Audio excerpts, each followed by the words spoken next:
noite, gente. Andréa Arruda, eu vi que Virgínia Reis entrou aqui. É isso mesmo? Virgínia Reis, eu vi.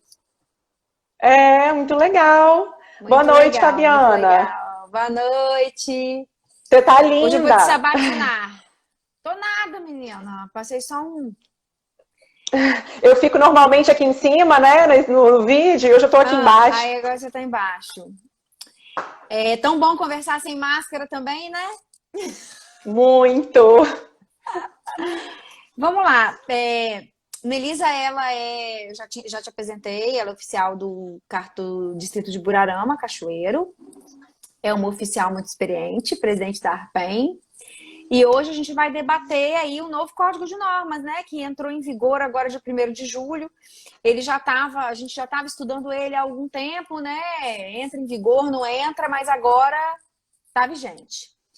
E vamos lá, né, Elisa? O que a gente tem para falar sobre o novo Código de Normas, sobre a parte de registro civil, as novidades? Primeiro eu queria que você se apresentasse, né, para que as pessoas, né, porque a gente fala aqui com maior intimidade e acaba que tem um monte de gente, advogados, estudantes de direito que estão aqui com a gente. Fala aí um pouquinho, quem é a Fabiana? Bem, eu sou titular do cartório de Campo Grande, Jardim América, Cariacica, distrito de Taquari, na verdade, né? E eu sou desse último concurso agora. E tô lá no registro civil, eu sou titular de um registro civil com tabelionato, mas a minha paixão, você sabe, né, Nelisa, é o registro civil, né? Enfim, e tô aqui pela Sinoreg para poder entrevistar a Nelisa e saber aí que novidades esse novo código trouxe, tá parecido com o outro, o que tem de novo, o que tá bom, o que tá ruim, enfim. Uhum. Vamos começar. Bruno Santolin, boa noite. Ramon, querido Ramon, tá aqui com a gente. Ramon tá aí para ajudar a gente. Quero ver as perguntas. Gente, olha, a primeira coisa que eu queria explicar aqui é que a gente tem quer dizer, um pouco mais até de 150 artigos na parte que cabe ao registro civil, né, do Código de Normas, e não ficar pontuando o que estava no código antigo e o que está no código novo, literalmente, eu não achei que seria algo, a gente perderia muito tempo, o que estava lá, o que está aqui. Então, o objetivo é dizer o que nós temos hoje, para que a gente possa trabalhar e que a gente vá seguir daqui para frente. Tem 1 ou 2 pontos que me chamaram a atenção de alteração, mas eu não me preocupei em ficar comparando um com o outro. A gente vai falar aqui do que, no meu ponto de vista, é interessante e as dúvidas que surgirem é importante. Se não surgir... Se as dúvidas que tiverem a gente não conseguir responder, é só mandar para o Instagram do Sinoreg, ou para o Instagram da própria Fabiana, ou para o meu pessoalmente, que a gente responde. Fabiana, tá faltando aqui, agora que eu olhei, o comentário, você fixar o tema, já fixou? Eu já fixei. Já fixei. Era para estar aparecendo aqui embaixo, pelo menos para mim não está aparecendo não, talvez para o pessoal aí esteja aparecendo. Eu fixei, antes de começar, aqui do lado. Tinha 3 Tá aparecendo para você? Para mim, não. Eu acho que também não tá... Localiza sua mensagem, volta lá no comecinho. Vê se você volta lá no comecinho e dá um toquinho nela. Vê se você consegue aí. Enquanto a Fabiana localiza lá a mensagem para ela fixar, localiza o comentário que você escreveu e dá um toquinho para fixar. Não, ele não tá aparecendo, não. Quer que eu comece de novo? Não, era para fixar para as pessoas conseguirem saber o que a gente está falando. Eu fiz, mas vamos começar, enfim. Tá. A gente está para tratar do novo Código de Normas, né, da parte de registro civil, e, como eu disse, eu não me preocupei em ficar comparando um com o outro. Eu me preocupei em ser prospectiva e falar o que a gente tem aqui, que muita coisa repetiu, mas o que a gente tem no momento para trabalhar. E aí você pode começar aí com as perguntas que chegaram para a gente iniciar. Vamos lá, uma curiosidade minha. Como é que você faz para organizar... Como é que você fez para organizar essa live com um tema tão vasto? Porque o registro civil, ele é denso, ele é vasto. Como que você organizou e selecionou enfim, os melhores temas para a gente tratar aqui. Essa questão é interessante, que são realmente mais de 150 artigos e a organização se baseou nisso. Não me preocupei em mencionar o antigo Código de Normas ou fazer uma comparação literal. Eu peguei um novo Código de Normas e extraí dele ao que era, ao meu ver, interessante para a gente discutir aqui, e questões também dos outros profissionais do direito, né, que a gente tem sempre aqui muitos advogados, estudantes de direito, para que a gente consiga atender o público em geral. Entendi.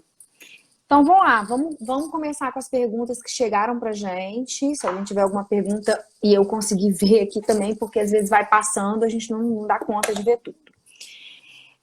Vamos lá. Vamos começar com o tema gratuidade, que é um tema sensível, né? Eu quero saber, os pedidos de segunda via das entidades beneficentes, assistenciais e defensoria pública são procedidos de que forma no cartório? Uhum. É interessante esse ponto, Fabiana, que muitos colegas não têm conhecimento em relação a isso e, às vezes, as próprias instituições, por exemplo, a Defensoria insiste que a gente pratique o ato do postal gratuito quando não é. Há uma determinação, eu tenho umas anotações aqui, há uma determinação, havia no antigo e se manteve no novo Código de Normas, que o pedido dessas três entidades, que é as entidades beneficentes, assistenciais e da Defensoria Pública, só poderão ser emitidos gratuito, né? A certidão, ela é gratuita, não há discussão quanto a isso. Mas a postagem, ela precisa ser paga. Então, a gente eu por muitos anos enviei a postagem às minhas custas, mas desde que estudei o Código de Normas anterior, eu passei a sempre ou enviar um e-mail ou ligar, solicitando com base no artigo do Código de Normas que as despesas postais sejam pagas. E eu tenho, inclusive, certidões que eu emiti sem ter conhecimento disso, que a Defensoria não voltou após a minha informação e ficou lá no cartório aguardando o dia que as despesas postais serão pagas. Essa informação é importante, se tiver algum defensor aqui, e para os colegas também. Temos que explorar esse artigo, né, que tem essa previsão aí do pagamento das despesas postais por essas entidades. E se você obteve êxito nisso? Porque eu Sim. Vou te falar, eu posto, né? Sim, eu mando um e-mail e digo que ou eles nos mandem um envelope selado, ou eles pagam 7 e pouco, né? R$9, eu não lembro exatamente quanto que é a carta registrada. Da remessa. Sempre envio. Às vezes eles mandam um envelope selado, às vezes mandam um comprovante que o usuário do serviço público deles, lá da Defensoria, paga, mas eu não envio, assim, só envio observando o Código de Normas. E as entidades são, enfim, CRAS, né, Defensoria Pública, todas essas podem solicitar segundas vias de certidão. Né? Agora, com a pandemia, eu tenho tido muita dificuldade com a Defensoria, porque eles estão em regime de plantão, né? Eles têm um celular lá, e aí acaba que, às vezes, a parte realmente não consegue o formulário. E o CRAS tem atendido. Então, na falta da Defensoria, o CRAS tem atendido tem fornecido esses formulários, né, de segunda via. Vamos lá, Nelisa, fala um pouquinho pra gente da circunscrição do RCPN, do Registro Civil. A circunscrição do RCPN, ela esse tema me fez chamar a atenção agora, quando eu assumi Cachoeiro. Nas primeiras semanas eu recebi uma ligação, quanto custa o casamento?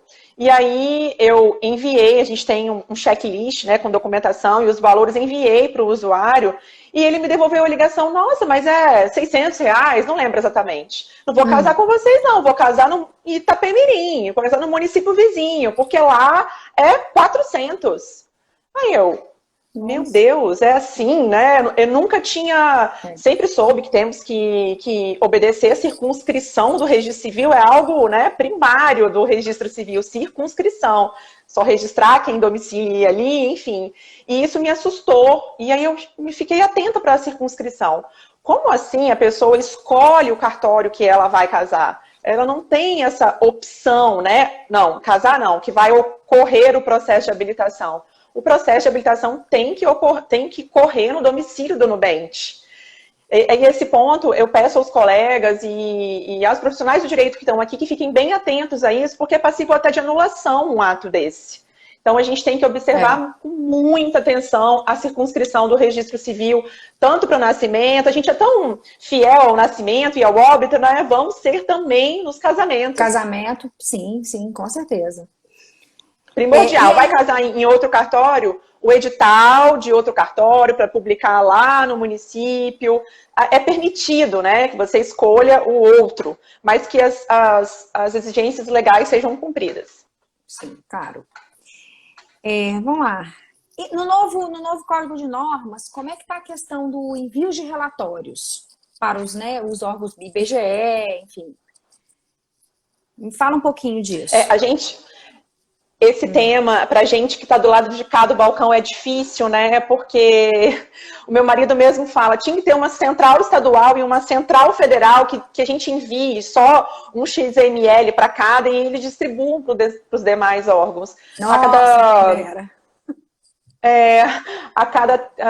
o tempo vai passando, o número de relatórios vão aumentando e a exigência de cumprir as datas certinhos vão aumentando. Então, no Código de Normas novo veio mais ainda, alimentar, o termo que eles usam é alimentar rigorosamente nos prazos legais.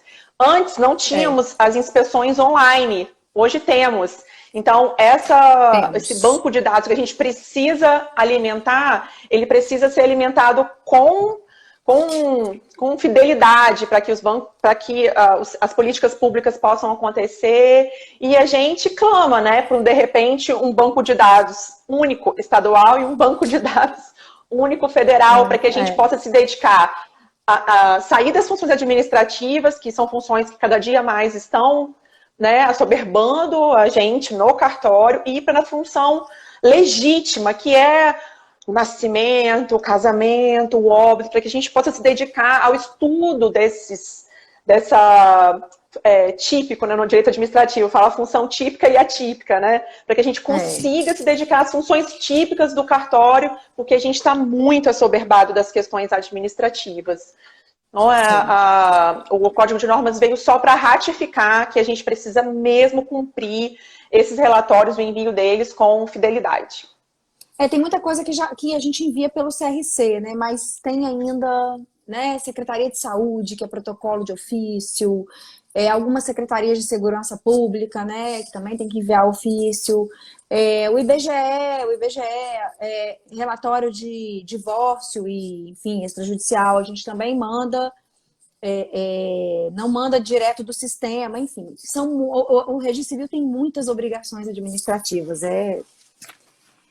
E o Código de Normas trouxe também essas, que às vezes estavam em algumas normas aí esparsas e agora está tudo compiladinho ali. Isso. Vamos lá. A Lorena Amaral está falando aqui que sonho seria se a gente tivesse, né, a opção de mandar tudo no CRC e aí o CRC distribui. Lorena Perfeito. sofre. Lorena é escrevente lá do meu cartório, nota 1000 ela. E ela sofre, porque manda para lá, manda para cá, e se concentrasse tudo, é o que eu digo, CRC não é só a segunda via de certidão, né, Nelisa? O CRC é muito mais que isso. E o CRC além hoje, disso... estatísticas, o que é tudo muito importante. Você vê aí na Covid agora, né? As estatísticas de óbito estão todas lá na transparência. Enfim. Vamos para a próxima pergunta, que eu recebi aqui. Em relação aos atos que são passíveis de registro no RCPN, teve alguma alteração dos atos do Registro Civil no novo Código de Normas? Isso me chamou a atenção. Ao comparar, foram um dos poucos artigos que eu comparei. No Código de Normas antigo, a gente tinha 9 incisos. No novo, a gente tem 12. Então, o que foram acrescentados aqui aos atos passíveis de registro no Registro Civil? As uniões estáveis, os traslados de assentos lavrados no estrangeiro e em consulados brasileiros, e as sentenças que decretarem a tomada de decisão apoiada, que é um tema recente, né, a tomada de decisão apoiada, que foi inserido aqui no rol de atos passíveis de artigo 117. 117. Aham. Inciso 4, 10 e 12 foram Sentenças inseridos. que decretaram. Legal. Então, vamos lá. Isso é uma novidade do novo Código de Normas. Me fale dos casamentos gratuitos agora, que também é um tema delicado. Esse também é uma... Tem alguma a novidade? gratuidade é sempre um ponto. Temos uma novidade que eu fiquei, assim, impressionada, porque isso deve ter vindo... Eu não consegui identificar de onde veio essa... Mas é o artigo 124, parágrafo 1º. Isso, atenção, registradores civis aí, ó. As despesas de publicação... Localizou? 124, Localizei. parágrafo 1º. As despesas de publicação do edital serão pagas pelo interessado. O Código de Normas anterior parava aqui. As despesas de publicação do edital serão pagas pelo interessado. Hoje a gente tem uma vírgula. Inclusive, isso é importante aí porque o código começou a valer quarta-feira passada e a gente pode ter passado alguma coisa despercebida nesse sentido. Então, em que o novo Código de Normas fala em relação ao edital?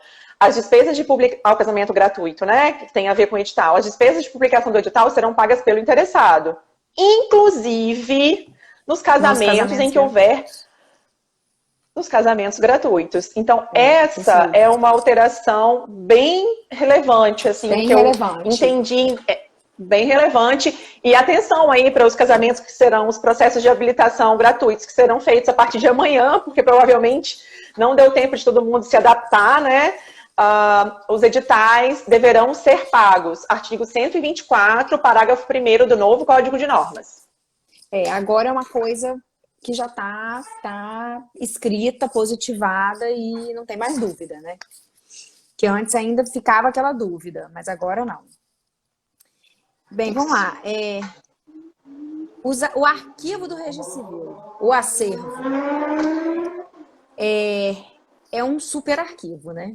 Eu vou te falar que, nossa senhora, lá no meu cartório, eu tenho um arquivo mega com pé direito de 4,5 e o que ocupa é o RCPM. E em que pese o provimento 50 do CNJ permitir o descarte de muita coisa, não adianta, ele é denso. E em serventias grandes, então, antigas, não é nem grandes. Esse arquivo né? O que o novo Código de Normas trouxe com relação ao arquivo do Registro Civil? Tem alguma previsão de eliminação de papel que antes não tinha? Eu tenho uma experiência pessoal. Eu visitei um cartório antes do desmembramento, da desanexação dele, que ele era Registro Civil e Tabelionato. E aí, um arquivo, nossa, uma cidade, o cartório. De repente, esse cartório foi desmembrado e eu fui no cartório novamente. Aí tem alguma coisa errada aqui, virou um quadrado. Ficou só o tabelionato de notas, virou um quadrado. Eu nunca tinha visualizado um antes e depois. É muita diferença. Então, o arquivo do Registro Civil, que esse é um até dos motivos que, quando as pessoas falam, é só bater carimbo. A gente tem uma responsabilidade tão grande sobre esse arquivo.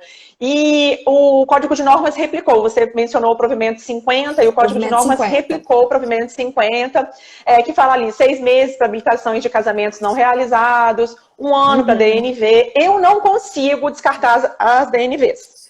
Eu tenho o DNV, você provavelmente deve ter também, muito antiga. Eu tenho uma facilidade de descartar, porque eu assumi agora um cartório com essas desativações que tinha malotes impressos.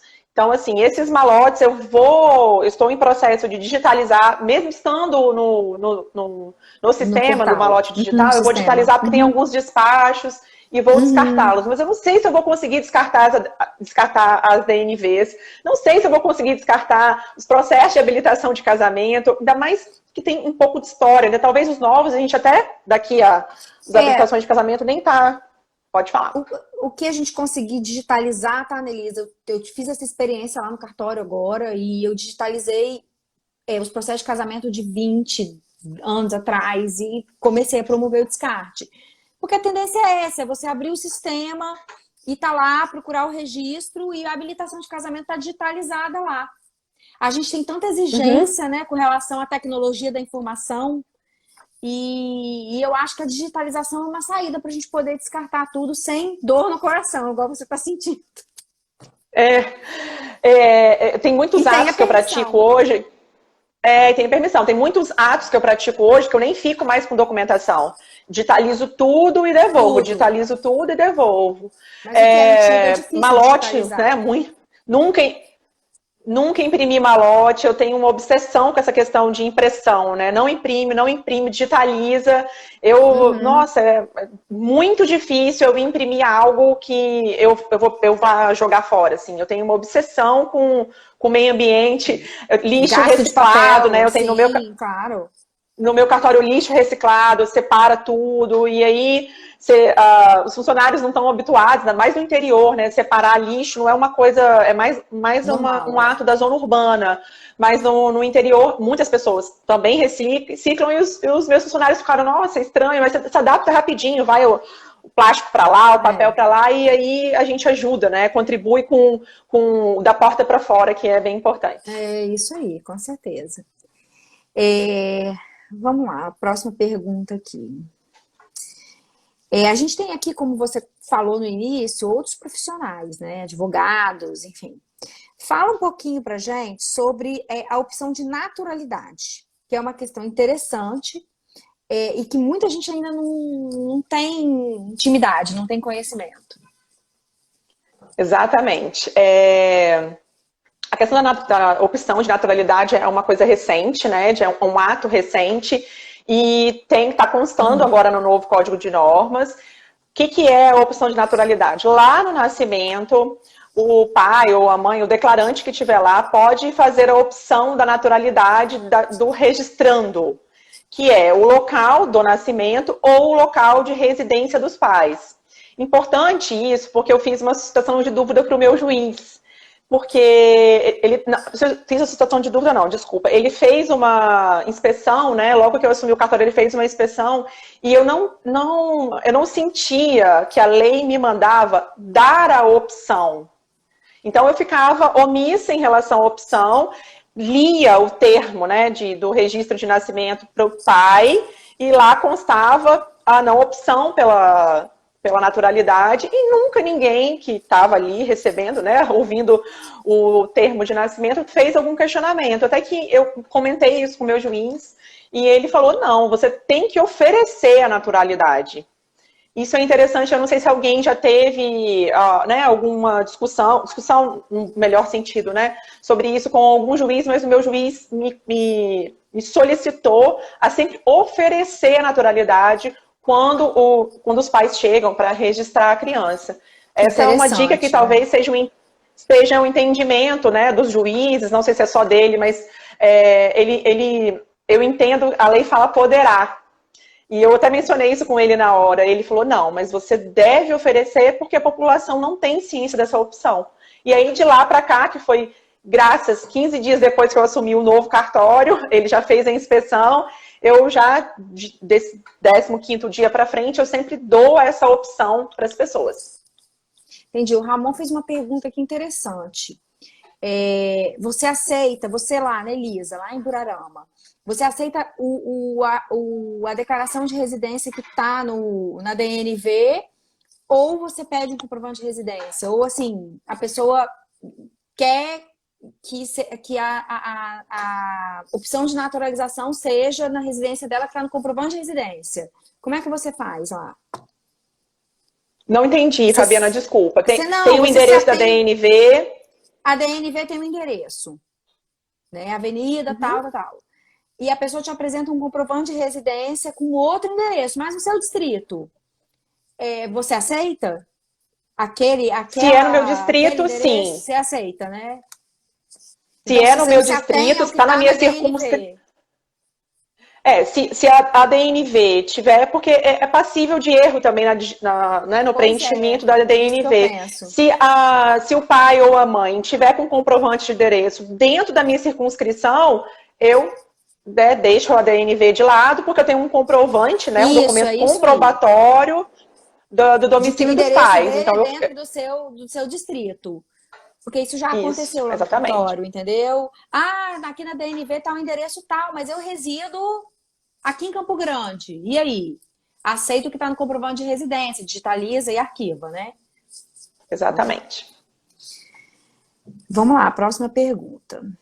Aqui a Natália, rapidinho, Fabiana, a Natália fala, disponibiliza um formulário no qual há um campo que o declarante marca um X na opção de naturalidade. Eu tenho esse formulário também, legal. sabe? Mas eu não tenho essa opção no meu formulário, eu vou acrescentar. Amanhã já vai estar disponível a opção da naturalidade no formulário. Boa dica.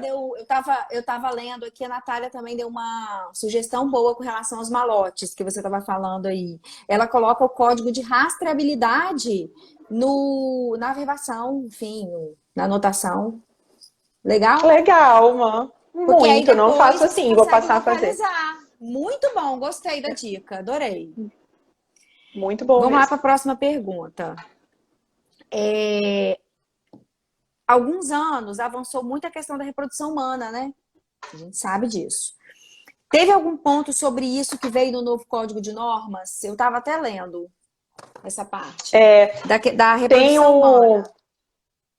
Isso, a gente tem aqui no capítulo do nascimento, que é o capítulo 3, eu tenho que fazer todas essas anotações, que são muitos dados, né? No título 2, replica o provimento 63 de 2017.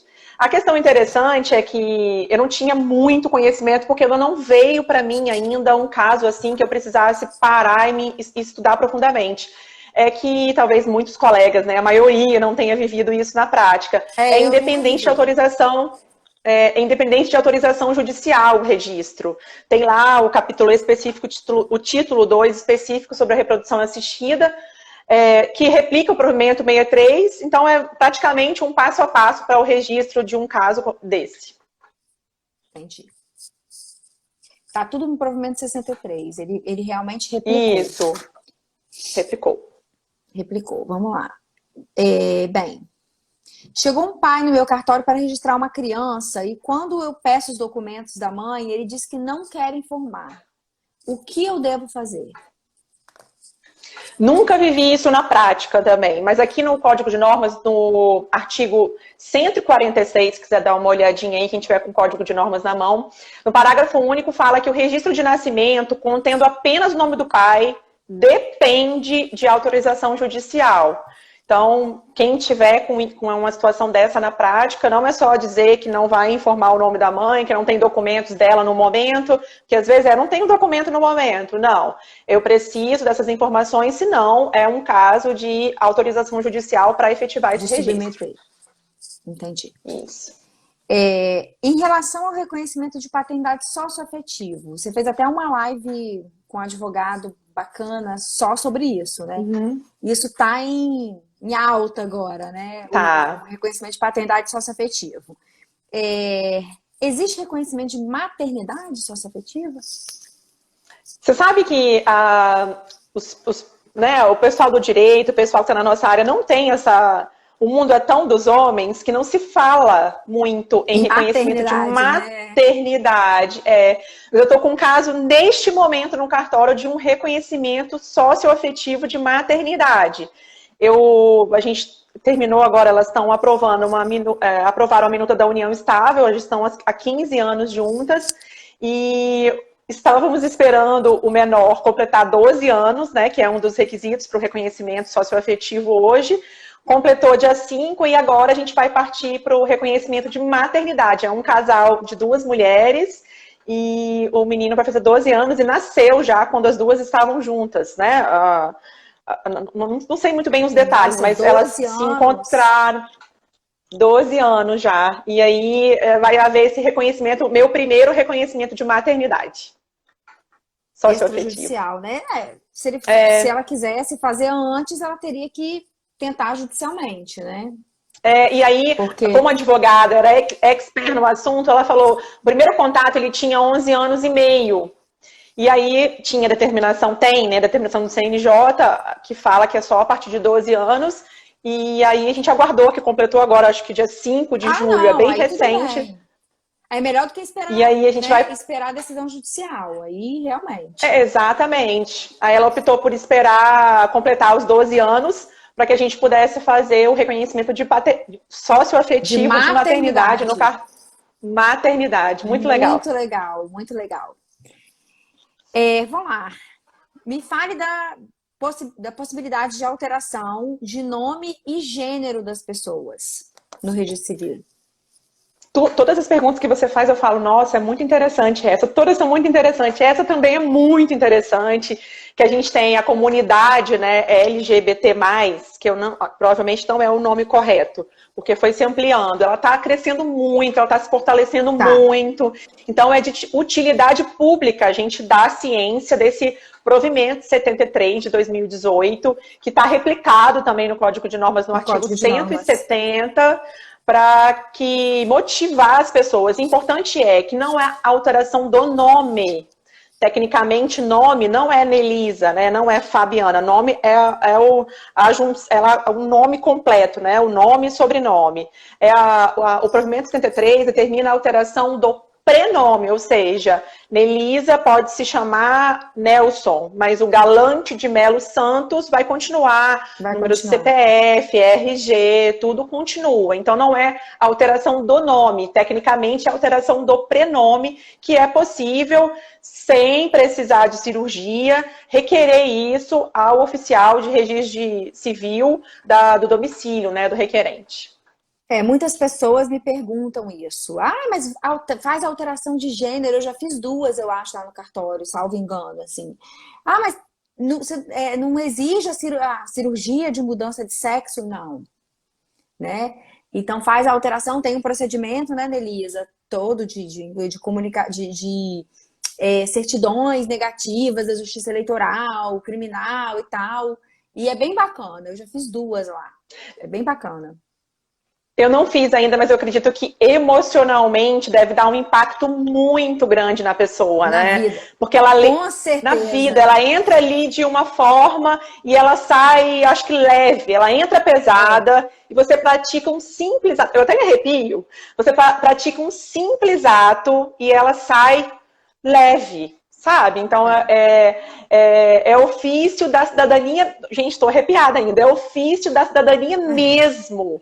O que a gente oferece, né, na função que a gente ocupa, é um serviço que altera o emocional da pessoa. A gente registra um nascimento.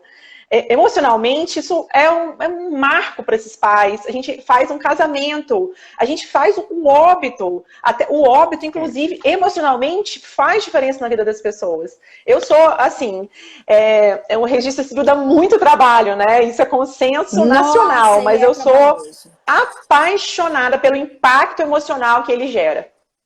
Não, o registro civil é maravilhoso. E agora estamos absorvendo cada vez mais... né? CPF agora, né? Vamos poder alterar, enfim. Isso ainda tá só em São Paulo, né? Por enquanto, porque tá num piloto. Mas daqui a pouco o Espírito Santo já começa a fazer também. Então, não vai ser nos Correios mais, vai ser nos cartórios. O RG também tá chegando, né? O RG tá chegando em nível estadual. Um trabalho do Sinoreg junto lá com o Fernando, Rodrigo Sarro, e vai ser maravilhoso, assim, a gente poder dar esse start inicial. Não, com certeza. Vamos lá. Existe, com relação ao casamento aqui, a pergunta. Existe a possibilidade no registro civil de dispensa do edital de proclamas no casamento? Sim, existe sim. É uma previsão do artigo 180, no parágrafo único, que determina assim, o requerimento, 180, parágrafo único, o requerimento deverá, o caput, a publicação dos proclamas poderá ser dispensada pela autoridade competente em caso de urgência, quando solicitada expressamente pelos nubentes. E aí, né, caso de urgência, no seu entendimento, você vai ter essa interpretação e vai dispensar a publicação do edital de proclamas. Porque assim, vamos explicar, porque às vezes, enfim, temos colegas aqui que são de outras áreas também, é a questão do prazo, né, Nelisa? Porque às vezes o edital de proclamas atrasa um pouco a celebração do casamento, né? Porque tem que correr todo o prazo e tal. Então, eu acho que por isso até que veio essa pergunta, né? Tá? Em quais casos a gente dispensa o edital de proclamas? Então, tá aí o artigo 180 do Código de Normas, né? Urgência e solicitação dos nubentes. Perfeita a sua complementação. Faltou essa explicação, porque o edital ele fica publicado 15 dias, né? 15 dias pode ser crucial para um determinado caso. Então, é possível que a gente subtraia esses 15 dias e dispense o edital. Eu já tive uma situação de um casal que vivia em união estável. E aí ela quis converter em casamento. Só que a conversão de união estável em casamento a gente tem que mandar para a vara de família, né? E isso demorou tanto que o cara morreu. Então, ou seja, ela ficou viúva sem ter casado e precisava dessa conversão para algumas coisas pessoais, né? Enfim, de família. E aí você tem essa situação aí. Às vezes, gente, às vezes eu dou prazo lá no cartório, olha, posso agendar para daqui a 40 dias seu casamento. Nossa, eles ficam loucos, enlouquecidos, né? E aí ficam desesperados, né, Elisa? Nossa, 40 dias, não tem como adiantar. E a hora que é casal jovem, que ninguém vai morrer, tá todo mundo bem. Mas esse prazo do edital de proclamas tem que ser cumprido, né? E só em situação de urgência, não é isso? 180 do Código de Normas é que pode ser dispensado. Vamos lá, mais uma pergunta. Certidão de inteiro teor. E eu acho que a Anelisa... É a minha internet ou da Anelisa? Acho que a da Anelisa tá ruim. Vamos esperar ela voltar. A próxima pergunta aqui é sobre certidão de inteiro teor. Muito aqui. Que a internet dela tá ruim.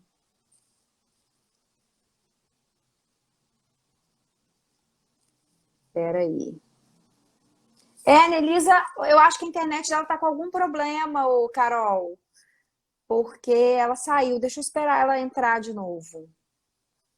E aí eu vou registrando aqui os comentários e as perguntas de vocês, gente. Deixa eu ver. Nelisa, cadê você? Com relação a... Ah, Natália, não. Com relação à conversão de união estável, eu acho que não. Acho que é a mesma coisa. Agora, né, tem uma recomendação, veio até por malote digital da Corregedoria, que a gente tem que tentar estimular ao máximo as conversões de união estável em casamento. Eu tenho uma só lá, que a gente mandou para a vara de família, acho que até agora não voltou. Eu tenho até que olhar lá, o cara até morreu. Então, o novo Código de Normas trouxe as mesmas disposições das anteriores. Deixa eu ver o que está acontecendo com a Anelisa. Esperar ela voltar aqui. O Ramon está falando aqui, o artigo 202 do Código de Normas. Ramon. Que trata sobre a conversão de união estável em casamento, que deve ser estimulada, né? Deve ser sempre estimulada a acontecer. Vamos lá, como é que eu adiciono a Anelisa aqui, gente? Deixa eu ver aqui, eu acho que ela perdeu a conexão.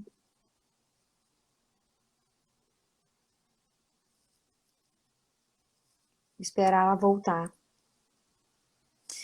Não, Natália, pois é. Eu acho que tinha que ter uma forma mais fácil, né, da gente... Aí, Nelisa, volta.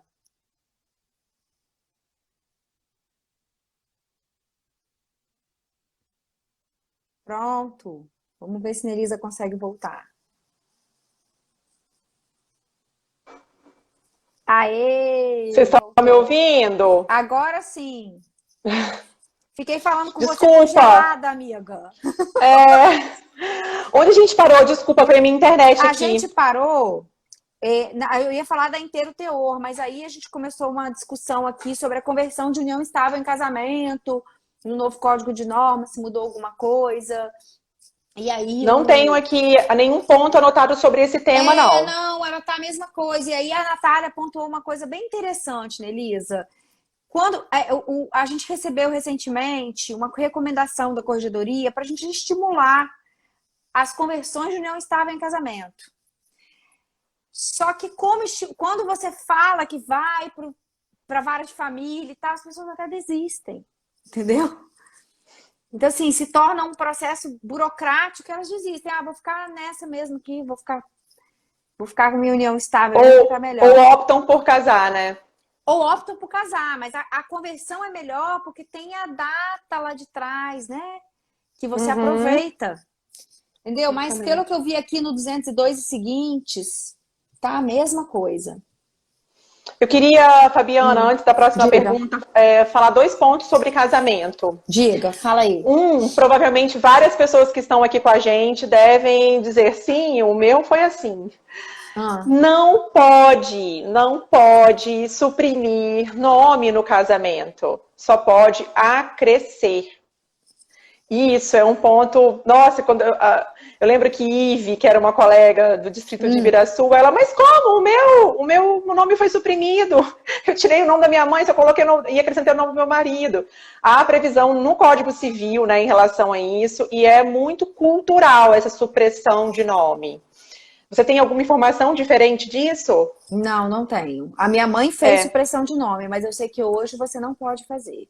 Não, mas na verdade, eu não sei como era a previsão do Código Civil de 16, mas o de 2002 não tem previsão de supressão, é só acrescer, vedada a supressão de qualquer parte do nome. Então, deve ter colegas aqui... Oi? Não, hoje você realmente não pode fazer. Como eu disse, eu não sei se no Código 16 tinha essa previsão, mas no de 2002, ou seja, vai fazer 20 anos, não é vedado a supressão de qualquer parte do nome. Então, você só pode acrescer. Muito importante, porque tem muitos colegas que ainda suprimem. E o viúvo, né, que é o parágrafo único do artigo... Ai, não está constando aqui o artigo. O nubente viúvo poderá suprimir o sobrenome do cônjuge do casamento anterior. Isso é uma questão também que fica aquela nuvem, né? Eu sou viúva, eu ainda tenho o nome do meu falecido marido e eu vou casar de novo, o que eu faço? Neste caso, você pode retirar o nome do falecido marido e acrescentar o do novo casamento. Pô, interessante isso. E um outro ponto também sobre casamento, que eu já tive notícias disso. O artigo 173, se quiser olhar aí, não é necessário reconhecimento de firma no processo de habilitação de casamento. Não é necessário. Importante isso. A assinatura, obviamente, vai ser feita, né? O processo de habilitação vai ser assinado dentro do cartório. Então, não há necessidade de reconhecimento de firma e nem de abertura de cartão de firma para esse fim. Eu já tive notícias dessa vinculação do cartão de firma no processo de habilitação, mas não é necessário.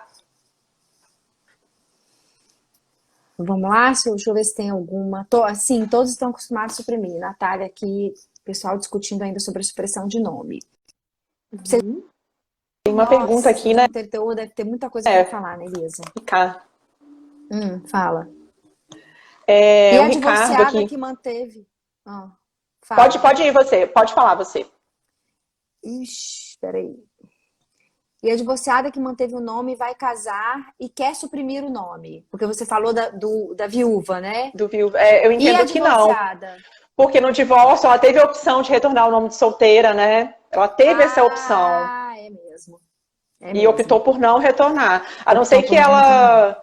Eu tenho, no dia a dia do cartório, eu levo muito as coisas que seriam judiciais, eu tento fazer uma suscitação, eu faço suscitações de dúvida. Então, nesse caso, se viesse uma pessoa divorciada querendo suprimir o nome, eu não mandaria ela para o judicial, ela desarquivar o processo de divórcio dela para alterar isso, não.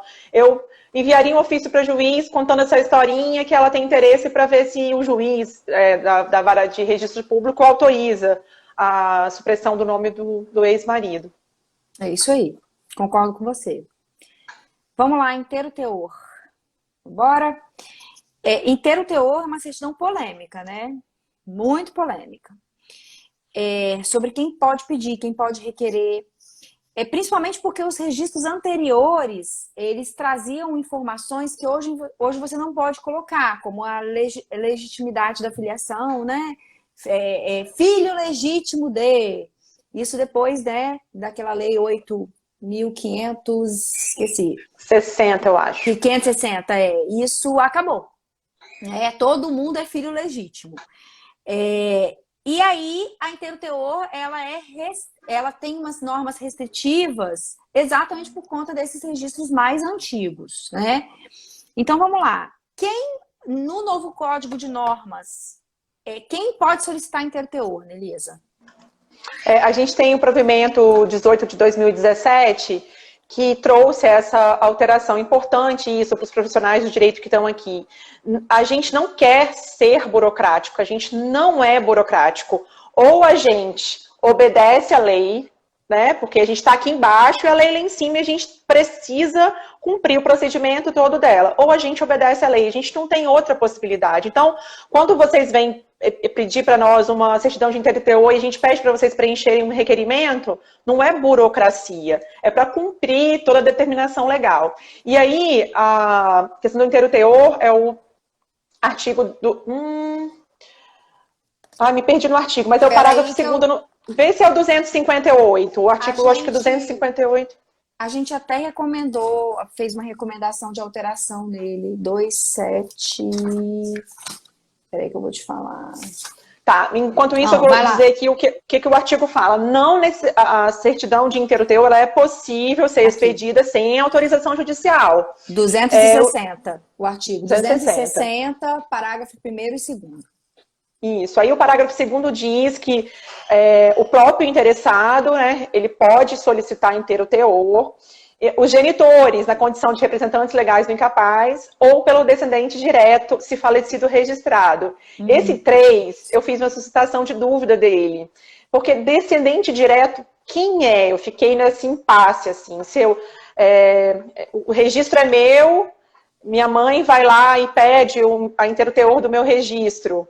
Se eu estou viva, por exemplo, estou fora do país, ela pode requerer, mesmo eu podendo requerer, ou o avô, existe muito isso em cidadania italiana, né? O registrado quer pedir do avô. Aí eu pensei, meu pensamento era, se os pais estão aqui, né? Se os filhos desse avô estão aqui, eles deveriam requerer. Mas o meu juiz entendeu que descendente direto é qualquer descendente direto, independente se a linha está viva ou se a linha está morta. Então, filho, pai, avô, bisavô, não precisa de ter pessoas que não estão mais aqui, que poderiam pedir a certidão. O pai, se vivo tiver, né, do registro, está conseguindo compreender? O registro é de A, o pai é B e o avô é C. Então, o avô pode pedir do registrado A, passando por cima do pai, assim. A minha dúvida é se teria que ser descendente direto, obedecidas linhas de ascendência, mas o meu juiz entendeu que não, que qualquer um, né, de descendente direto, independente da linha que vai estar, é competente para pedir essa Inteiro Teor. Interessante. E tem a questão também, assim, nesse caso, eu até peguei uma situação dessa agora no cartório. Muitas pessoas que vêm requerer Inteiro Teor, elas estão morando fora, estão morando em Portugal. Eu vi a sua alteração, que poderia ser pedido por procuração. Por procuração específica, com firma reconhecida, que seja, entendeu? A pessoa, o registro lá do bisavô dela tá lá, filho ilegítimo. Mas ela precisa daquilo para resolver o problema de cidadania dela, entendeu? Então, a ARPEN, né, fez a recomendação de alterar nesse sentido, porque... Assim, Nelisa, eu tenho aceitado. Eu peço para a pessoa no consulado fazer uma procuração específica, autorizando alguém a requerer tirar. Ramon até briga comigo, porque não tem previsão. Mas, gente, tem que ter bom senso, porque... E a gente precisa facilitar, né? Se a gente entende que é uma falha da norma, no sentido de, se o legislador tivesse pensado nisso, ele teria inserido. Eu acho que cabe a gente fazer para... Eu flexibilizo, o Ramon fica macho comigo. Ele tá aí assistindo, tá ouvindo. Bem, Natália está falando aqui, a gente tá com pouco tempo aqui. A Natália está falando, ele considerou que o ascendente pode ser considerado descendente direto? A norma fala descendente direto. Então, ele entendeu que não preciso, eu não preciso, o neto pode pedir do avô, não precisa o filho do avô, né, o pai desse neto pedir. O neto pode pedir do avô, do bisavô, desde que esteja na descendência direta. Isso precisa, aí. Entendeu? Assim, não precisa Sim. a linha o neto quer pedir, o avô tem 5 filhos, todos estão vivos. Esse filho precisa pedir, ele que é descendente direto, né, a conexão total com esse avô, e o meu juiz entendeu que o neto pode pedir do pai, do avô, do bisavô, sem ter que ter falecimentos nesses meios. Nossa, concordo com ele, claro. Nossa Senhora. A Natália, voltando lá à questão da supressão do nome, a Natália fez uma colocação aqui, uma pergunta que eu achei muito interessante. É possível que a ex-cônjuge suprima o nome do ex por escritura pública? Por exemplo, fez o divórcio até por escritura. E ela não, enfim, não pediu a supressão do nome. Ela pode fazer uma escritura de reratificação e solicitar? Eu entendo que sim. Eu acho que tem alguma previsão disso. Minha memória não está alcançando especificamente, Natália, mas eu acredito que tem alguma previsão disso na resolução 35, que poderia ser unilateral, mas eu não sei se exatamente o nome. É alguma situação que poderia ser unilateral. Você lembra, Fabiana, disso? Não, eu lembro disso, eu já fiz, inclusive.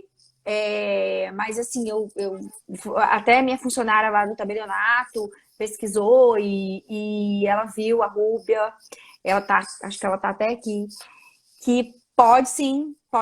Você faz um testamento, o advogado tem que assinar, né, o pedido e altera o nome, gente, né? Então eu retifico aí a minha informação que poderia ser feito por uma citação de dúvida, né? A resolução 35 tem essa previsão mesmo, me falhou a memória. Eu acho que tem, assim, agora eu não sei não, mas tem. Vamos lá. Nosso tempo vai estourar. Tá. Tem alguma curiosidade sobre o Código de Normas que você quer falar para finalizar, ou Nerisa? Nossa, para mim, rápido. É muito gostoso, né? Para mim, eu tinha feito uma listinha aqui, mas acho que a mais relevante, que é uma alteração relevante que eu digo para fins de cumprimento da legislação, é essa questão do edital, que mesmo nos casamentos gratuitos, ele é cobrado, né? A gente não pode dispensar o pagamento dele. Tem outros pontos perdidos aqui ao longo do Código de Normas, mas para fins da gente cumprir a legislação, esse aqui eu entendo que é o mais relevante, porque pode ter passado algum aí para trás, de quarta-feira passada para cá. Mais alguma coisa, Nelisa?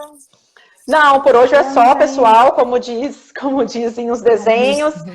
Fabiana, um prazer. Um prazer ter você aqui com a gente, toda linda. Carol, Natália. Tivemos uma participação efetiva aqui da galera, né? Ramon, galera, olha eu falando galera.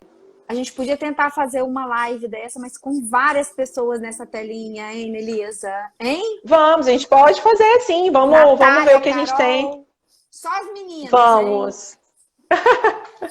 Obrigada, tá? Quinta-feira que vem, né? A gente tá com notas, né? Possivelmente com a Carol para falar de notas. Nossa, e, Carol, a gente espera você na quinta-feira que vem. O Instagram vai cortar a gente. Obrigada, tá? Beijo. Gente. Tchau. Tchau.